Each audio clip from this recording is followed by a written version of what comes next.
Warning: our YouTube channel and its videos may contain scenes, language, and content that may not be appropriate for all audiences. These videos include surveillance footage, undercover pursuit of suspects, actual police and rescue operations, and fearless confrontations. If you do not approve of the content, please do not watch our videos. If you wish to continue, we strongly advise that you proceed with caution. Viewers' discretion is advised.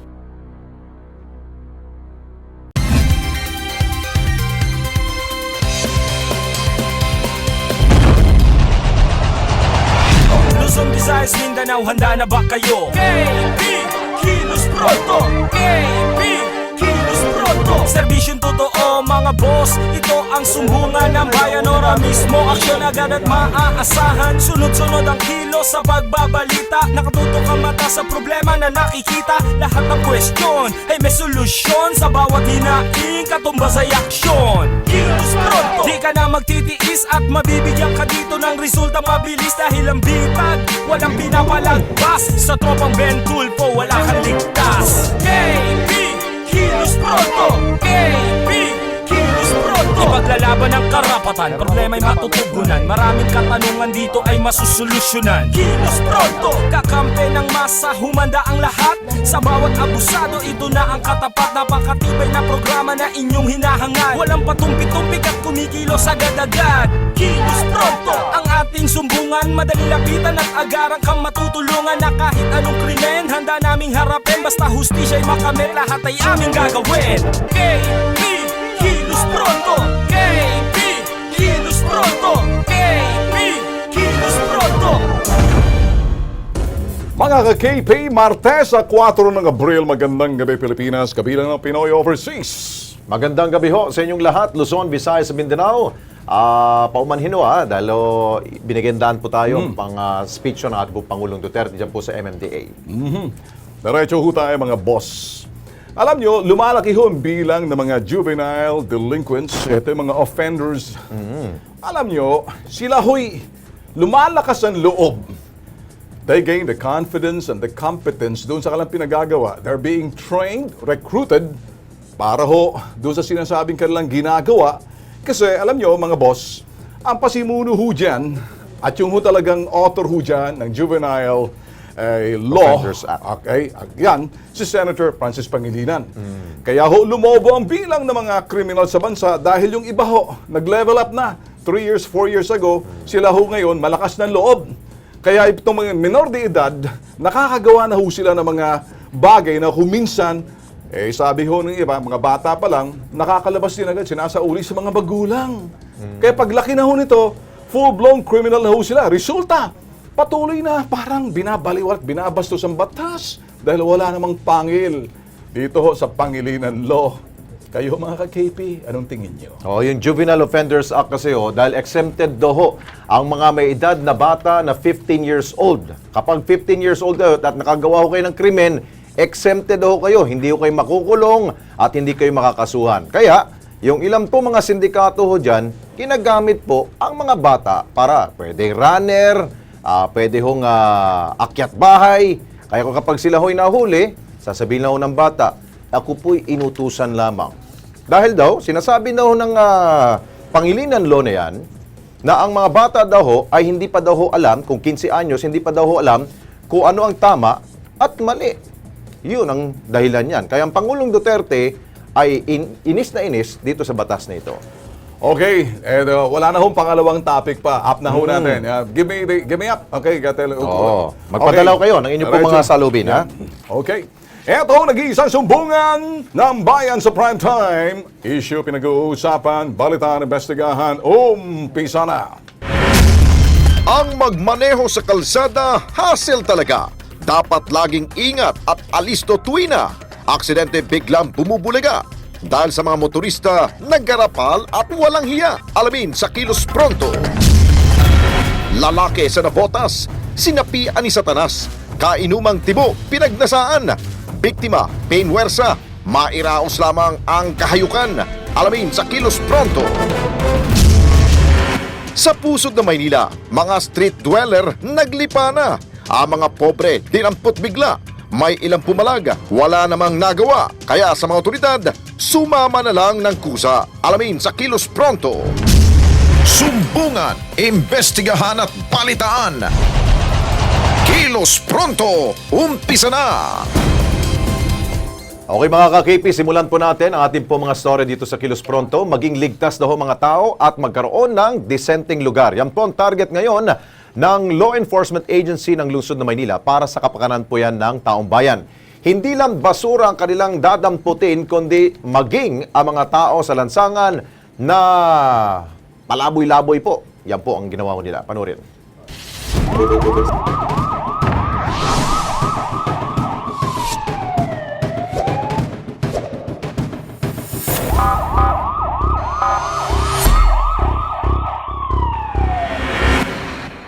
Binulabog.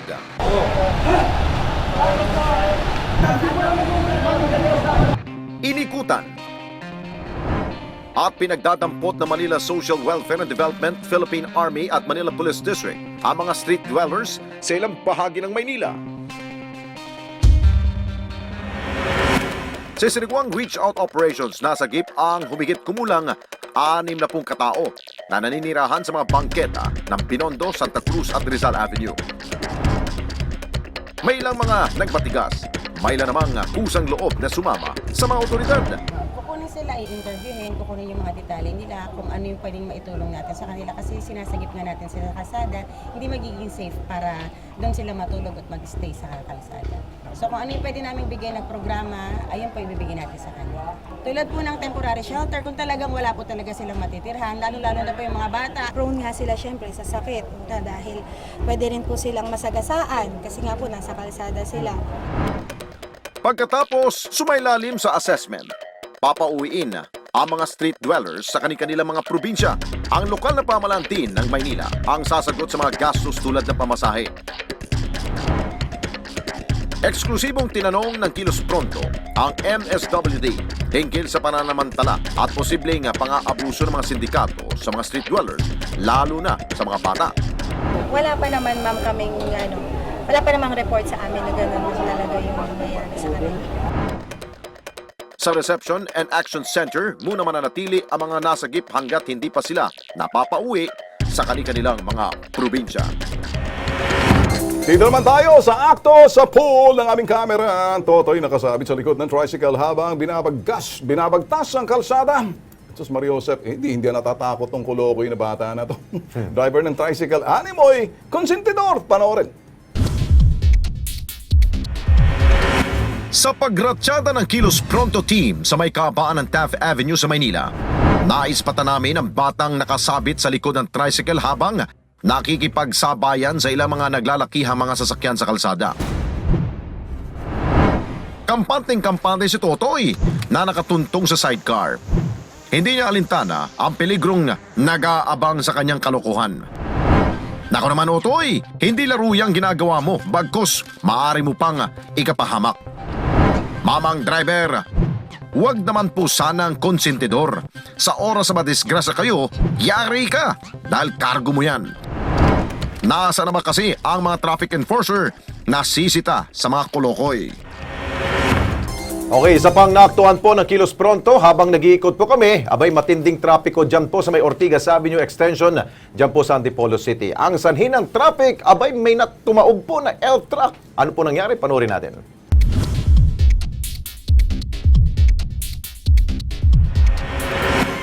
Ang buhay ng isang tsuper ay nakasalalay sa manibela.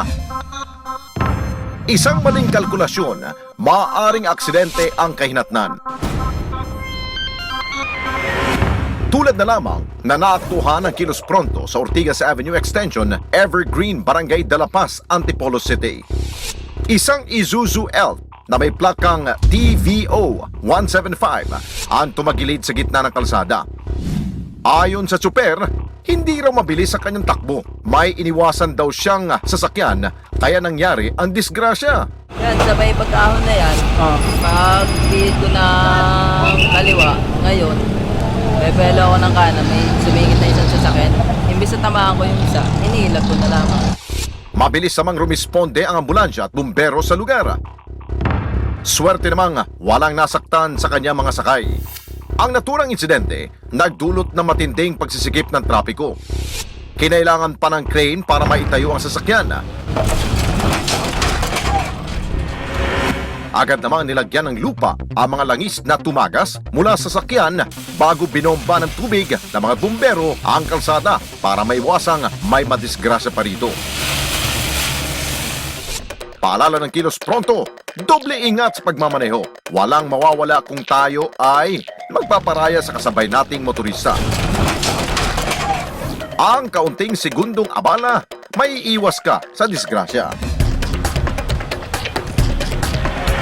Okay, back-to-back na akto huto mula sa naaktuhang disgrasya, dulot ng truck. Dito naman tayo sa reklamong ng mga taga-KP ho na KP Marinduque. Tungkol din sa perwisyon dulot ng truck. Pukaw na mo, panoorin nyo to dyan sa Marinduque.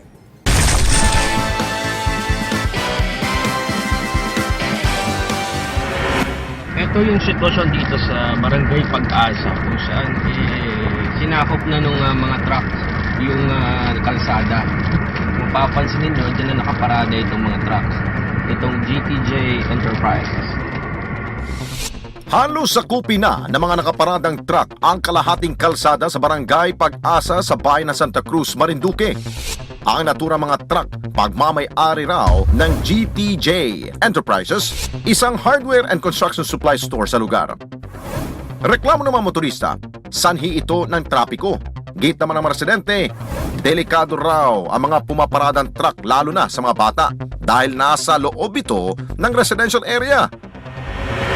Setyembre, nakaraang taon, nang ilapit na nila ito sa punong barangay pero sadyang kapalmuks daw ang may-ari ng GTJ Enterprises.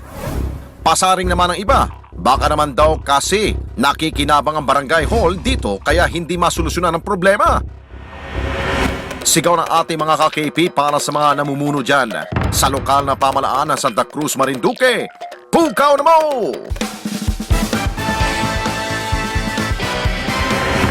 Alam nyo, kayo dyan sa Marinduque, Santa Cruz, ang kakapal na mukha nyo. Hindi lang pala ito, nakaabot na sa amin.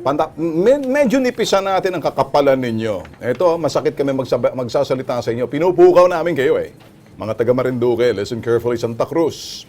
Ngayon, ang gagawin natin, dahil ang lokal na pamahalaan, baka natutulog sa pansita, nagpapalaki ng kung ano-ano, subukan natin tawagin ng mga pulis na lang dito. Sa linya natin si PO3 Raymond Villanueva, Assistant Operation Officer ng Santa Cruz, PNP Marinduque. Ito siguro makakatulong sa atin kasi natutulog pa sa pansitan yung mga nandun sa lokal na pamahalaan. PO3 Raymond Villanueva, magandang gabi sa iyo.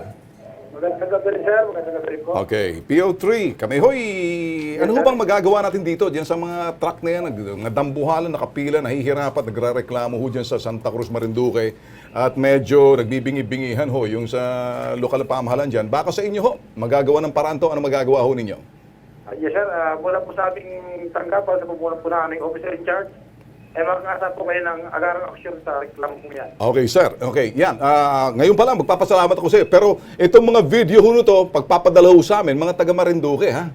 Kaya Yes, gusto sir. ho namin makita, pakicheck nyo lang ho. Siguro, i-check ho namin kayo mga bago ho mag-Biyernes Santo or wala Yes, palang sir. pasok noon. O baka after the Holy Week, susubukan ho namin follow up to. Okay, Yes, sir. PO3, ha?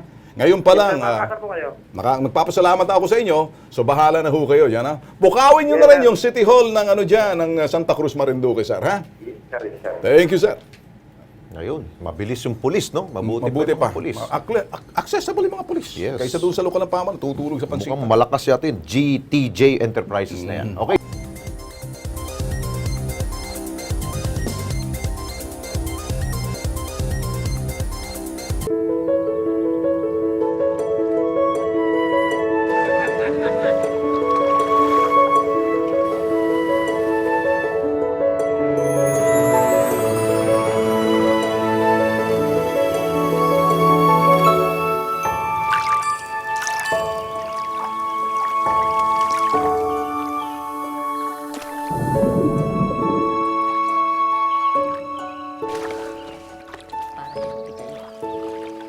The fish are eating. So should you, anak.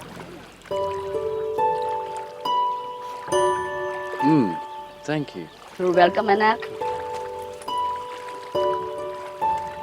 What What does anak mean? It means my child. Okay,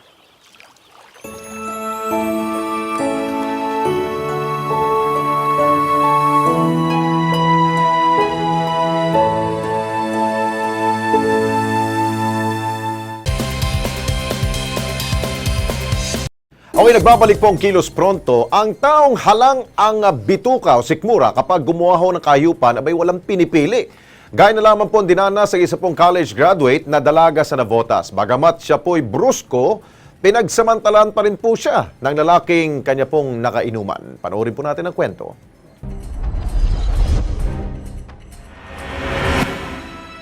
Buti po, may tumulak na lalaki sa may pinto nila. Pagtulak po, bigla po akong tumakbo. Sa labas po, nagbihis na po ako noon kasi abang nakaharang siya, nahanap ko po yung damit ko. Balot ng takot habang umiiyak sa crime desk ang 21 anyos na college graduate na itinago namin sa pangalang Joey na taga Navotas City. Biktima raw siya ng panggagahasa. Maganda, palangiti, at matalino. Babae man ang kanyang kasarian, pusong lalaki si Joey. At ang kanyang pagkabrusko, dahil nito para maging ilag sa kanya ang mga lalaki. Pero ni Minsay hindi raw sumagi sa kanyang isip na kahit lantaran sa publiko na siya'y lesbian, pinagnanasaan pala siya ng isang lalaki. March 17, 2017, na magkayayaan sina Joey at ang kanyang mga kabarkadang babae. Noong una'y dumating ang 35 anyos na si Ariel Agapito, tropa ng kaibigan ni Joey. Lango raw sa alak si Ariel at nangungulit sa kanila. Pinauwi na po siya noon, bumalik na naman siya. Tapos po, nung nagpapasama ako kay Mariel bumili ng sigarilyo, hindi ako sinamahan ni Mariel. Dumating po yung Ariel, bigla niya akong hinawakan sa leeg, tapos kinaladkad niya po papunta sa kanila. Tila nanlilisik daw ang mga mata ni Ariel nang bigla siya nitong kaladkarin papunta sa bahay ng lalaki habang walang ibang taong nakakita. Pagdating sa kanila, tinulak niya ako sa pinto, napahiga ako sa sahig nila. Tapos yun yung tatay niya, pinalabas niya. Tapos sinarado niya yung mga pinto, yung bintana, lahat. Sobrang dilim sa loob nila. Tapos inubaran niya ako, minahawakan niya yung paa ko, yung ano ko. Tapos yun, pinasok niya nga yung kamay niya. Tapos pinaiikot niya yung paa ko. Tapos yung sinambunutan niya ako, inan niya ako dun sa ano niya, sa may niya ba. Sinusubsob niya ako doon. Yun ang inaano niya, tapos sabi niya sa akin, pag hindi ko daw siya pinagbigyan, papatayin niya ako. Noong mga oras na yun, hinanap ng mga kaibigan kung nasaan si Joey. Hanggang sa marinig nila ang boses si Joey sa bahay ni na Ariel. Kasi nakita ko yung tsinelas niya. Sisigaw na ako sa labas ng bahay nila. Sinisipa ko yung bahay nila. Sabi ko, nandiyan ko, hindi ako palabas. Sabi ko, ganyan. Nang mabuksan ang pinto, nakita ng mga kaibigan si Joey. Hubot-hubad siya at nanginginig sa takot. Doon na sila humingi ng saklolo sa mga kapitbahay at nagsumbong sa mga pulis. Nung pagkuha na nila yung suspect, dinala dito. Yung suspect kasi, nung nakausap ko, matapang eh. Tinanong ko yung mga pangyayari, tapos yung hindi naman niya dinideny na. Siguro dahil lang sa impluensya nga ng alak. Kasi nung nag-iinuman sila, nangaakbay na sa kanila, nanghahalik, kaya parang may pagnanasa yung lalaki sa kanila. Base sa medical legal examination report, positibo nga na hinalay ang biktima. Siyempre, kahit ganito o dapat nare-respeto pa rin po nila. Tumangging magbigay ng pahayag itong si Ariel Agapito. Naharap siya sa kasong rape. Dito naman tayo mga KP. Alam niyo ho ba, eto ho, kung kayo ho'y talagang malusog, alagaan niyo ang kanyang kalusugan, ano? Alam niyo ang stroke, magmumula muna yan pag mataas ang inyong blood pressure. Hindi ako doktor, kahit nakaputi ho ako, hindi pa rin ako doktor, si Ben Tulfo pa rin. Ngayon, pag naputukan kayo ng ugat, nako, ibang usapan yan. Ito mga kwento ho ng mga stroke victim, pero sila ho'y nakabangon. Kahit papano, dito ho, nabuhay sila, swerte. Di na nakatayo, manhid ang kalahating katawan, tigil ng pagtitinda, lumabo ang paningin. Lahat ho yan, sinubukan ng King's Herbal, unti-unti naging normal muli ang buhay niya. Panoorin.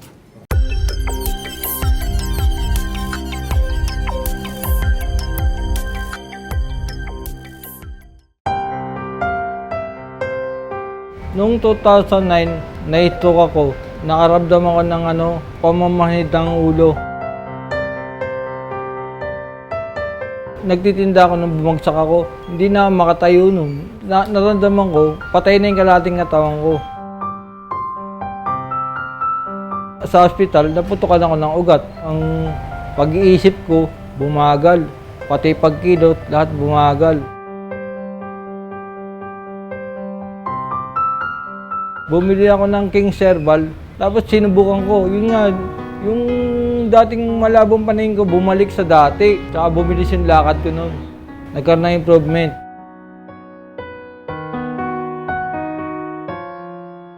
Mula nung uminom ako noon, nawala na yung sakit ng yung naputukan na ugat sa akin, maganda sa katawan.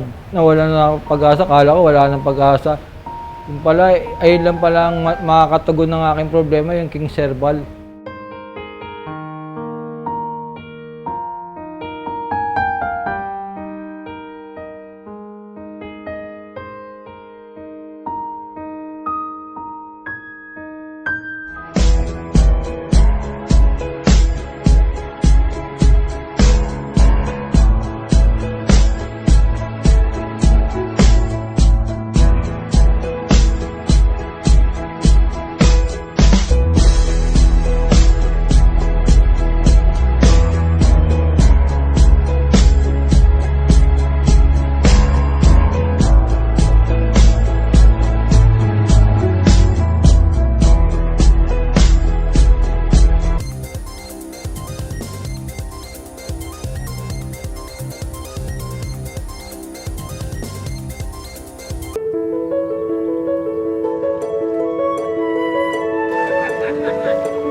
The fish are eating. So should you, anak.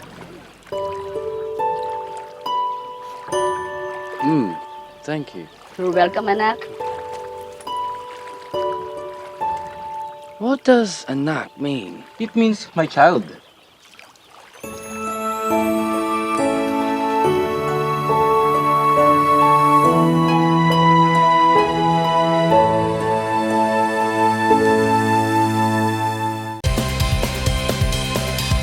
Okay, nagbabalik po ang Kilos Pronto. Sumadya ko dito sa ating pong tanggapan si Aling Melody Dapucanta, taga Bagumbong, Caloocan City po siya. Nawawala kasi po ang kanya pong anak na si Jenny Bakir, 14 anyos, isa pong special child. Kaya kusapin na po natin, Ma'am Jenny, kailan ba ho ito nawala ho? Bali, Friday ng 1 o'clock, Oo. madaling araw. Ano ba ho nangyari ho? Nasa piling ba ho ninyo siya o naglalaro sa labas ho? Hindi, nasa loob lang ng bahay nung gabi. Okay. Tapos, nung 11 o'clock, nagising pa ako, nandyan pa siya sa tabi ko. Mhm. Tapos natulog ulit ako. Tapos nung 1:30, wala na siya. Mhm. Madalas ba yung ginagawa ho yun na bigla na lang hong mawala sa tabi ho ninyo? Hindi po. Ngayon lang ho yan nangyari. Okay, sa tingin ho ninyo, saan posibleng pupunta yan ng mga inyong pong anak? Meron po ba siyang kaibigan na kalaro ho niya, gano'n? Wala. Wala Kasi naman. hating gabi na po kasi yun eh. Oo. Okay, sige ho, na manawagan na po tayo, baka meron po nakakita ho sa inyong anak po. Sige po, ma'am. Kung sino man po ang nakakakita o nakakakilala sa anak ko, si Jenny Bakir, maaari pong pakitawagan lang po ako. Mhm. Yung mga cellphone number po, no? Opo. Ulitin mo na, 0955 0955-720-2919. Opo. Ano ho huling suot ho niya, ma'am? Orange na, Orange pagka-yellow. Ano pong itsura? T-shirt lang po ba o parang blouse? Parang ho? boxer na Boxer shorts? Shirt. Shirt.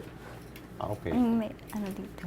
May manggas naman, Tapos no? naka-short. Naka-shorts po siya. Oo. Pero nung umalis siya, wala po yung rubber shoes niya, Mhm. tsaka yung pants niya. Oo. So, nakasapatos ho siya. Hindi ko alam kung sinuot niya o binaon niya. Okay, Hindi sige ko po. alam eh. Siguro makatulong mo tayo ha, kung kayo po'y may impormasyon sa kinaroroonan po ni Jenny. Ito po si Jenny Bakir, nakita ko sa picture. Kung nanonin nyo ng cellphone, ng inyong pong mga camera sa inyong cellphone po, para in case makita ho ninyo sa kalsada o saan man, makatulong ho tayo. Ito po yung number ho niya. Okay? Maraming salamat po. Okay. Dito naman tayo, Lex. Ito, mga experiences to. Again, bilisan lang ho natin. Lumalangoy lang, nakagat ng insekto, kinabukasan, nangatit, namagana. Abay, di maigalaw ang balikat. Nahirapan na. Ito lang ho ang binanggit ng kanyang tatay. King's Herbal daw. Tingnan na lang natin. Panoorin ho.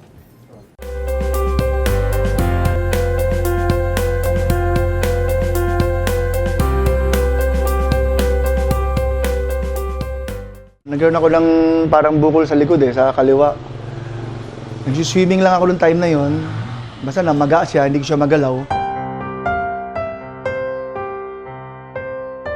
As in talagang parang pigsa. Kasi nag-swimming lang ako, parang merong kumagat na surot lang Tapos kinabukasan, ang kati na. Ayun, namaga siya. Hindi ko siya may taas. Pumunta ako sa father ko, nalaman ko yung King Herbal ngayon. Sinuggest sa akin yung King's Herbal.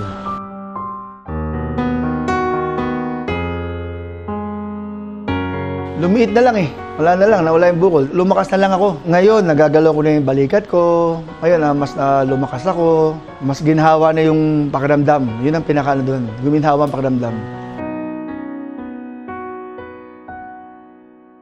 Una sa lahat, masaya ako dahil nalunasan yung maga ako sa kaliwang braso. Pangalawa, katawan ko lumakas. Basta may pagbabago, malaking bagay.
The fish are eating. So should you, anak.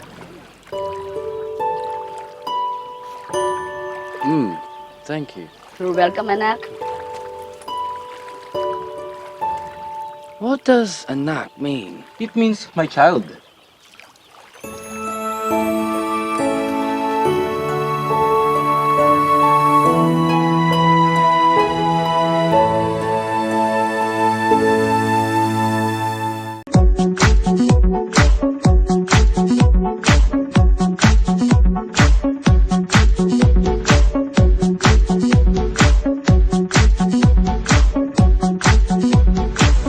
Micromatic.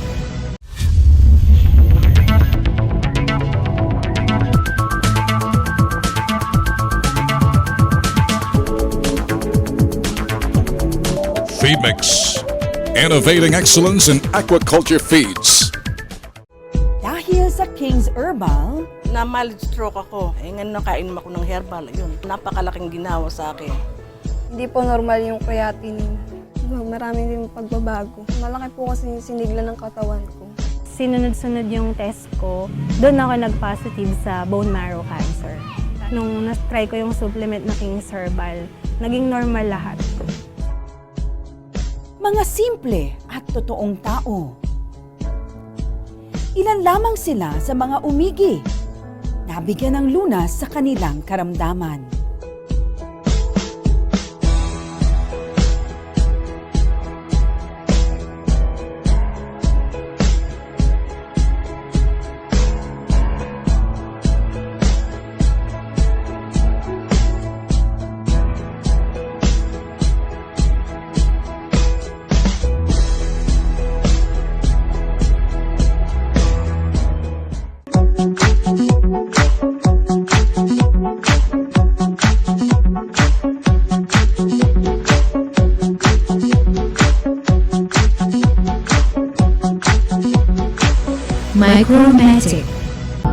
support, recreation, protection.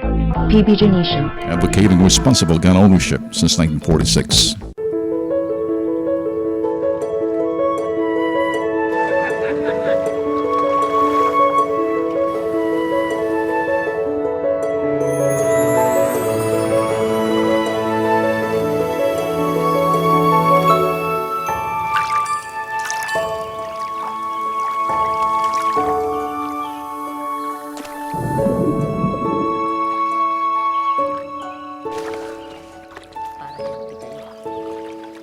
The fish are eating. So should you, anak.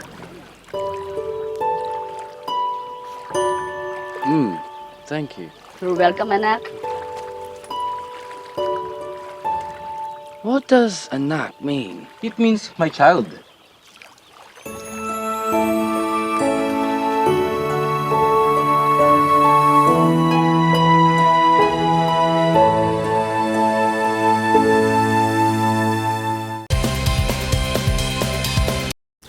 Mga KP, Holy Week na po ngayong darating pong linggo. Kaya naman po, dagsa na po yung mga luluwas po sa kanila po mga probinsya.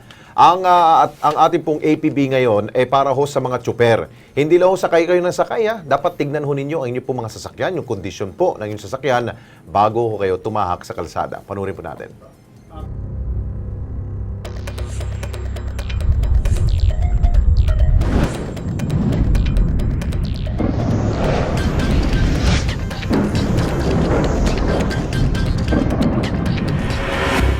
Kultura na nating mga Pinoy ang umuwi sa ating mga kaanak sa probinsya tuwing holiday season. Kaya nga tuwing Christmas break, New Year, summertime, maging sa panahon ng Kwaresma, dagsaan ang mga biyahero. Pero may paalala ang Land Transportation Office o LTO sa mga public utility at private vehicle owners. Siguraduhin pasado sa roadworthiness test ang inyong mga sasakyan bago bumiyahe. Roadworthiness test po yung pag-inspeksyon sa isang sasakyan. At chinecheck po natin dito yung identity, yung appearance, yung mga ilaw po, wheel alignment, speedometer, brake, smoke test, headlight test, sound level, meat test. Ganon din po yung sa mga undercarriage, yung pong sa mga pangilalim, yung mga suspension, yung under chassis, yung mga pangilalim na mga parts ng sasakyan. Pero ang roadworthiness test, hindi lang para sa mga sasakyan. Maging ang mga sasampang magmamaneho, dapat nasa tamang kondisyon din. Kailangan meron silang tamang pahinga, tamang tulog, oras ng tulog. Kasi yan pong isang cause ng aksidente. Paglilinaw ng LTO, sila lang ang otorisadong magsagawa ng roadworthiness test. Lahat ng mga vehicle owner, pampribado man o pampublikong sasakyan, obligadong pumunta sa Motor Vehicle Inspection Center taon-taon upang maiwasan ang disgrasya sa daan. Obligasyon natin na dapat i-check yung ating sasakyan. Hindi para kumita, kundi para di sa ating mananakay at saka sa ating mga pedestrian. Kaya Lex, diretso na tayo dito si President Duterte sinisisi ang Juvenile Offenders Act ni Senator Pangilinan sa paglobo ng bilang ng mga kriminal sa bansa. Anya, ang mga minor de edad na nakagawa ng krimen basta lamang pinapakawalan at sinasauli sa mga magulang, kaya paglaki ng mga ito, ganap na silang salot sa komunidad. Ang resulta, patuloy na binabastos ang batas ng Pilipinas dahil walang pangil ang Pangilinan Law. Mga comments ngayon. Okay, si James Santiago po, sabi niya, rich boy kasi si Senador Pangilinan. Ibig sabihin, sheltered na siya ng mami niya, hindi siya civilized sa mga nangyayari sa lansangan. Ang kawawa sa batas na yan, kaming mga mahihirap at kababaihan na ginagabi sa daan. Nako. Sigwa Anthony, yes, ito ang nakikitang butas at alibay ng mga sindikato na nag-uutos sa mga minor de edad. Ginagawa kasi mga runner. Yun na. Si Carlo Doler, oo, isang malaking mali ang ginawa ni Pangilinan. Yan ang dahilan kung bakit pabata ng pabata ang mga gumagawa ng krimen. Konsentidor ika nga, kasi mga magulang naturuan ng mali ang kanilang mga anak na nai-involve sa mga gang imbes na bigyan ng magandang kinabukasan para sa mga kabataan. Si Romeo Madinggin, okay? Butas is an understatement. Makikita mo nga naman. Okay. Yun. Well, dito na tayo, no, Lex. Yeah. Kayo may hoy, iimbitahin ko kayo. Kahit na-short yung aming oras, babawi ho kami susunod, bukas. Tutukan ho ang Kilos Pronto. Ayun, maraming salamat po sa inyong pagtutok. Kung meron pa kayong mga problema, mga hinaing, at mga expose, pwede ho namin tatanggapin po dito sa Kilos Pronto. See you tomorrow. Higit sa sumbungan, investigahan at barataan, dapat Kilos Pronto!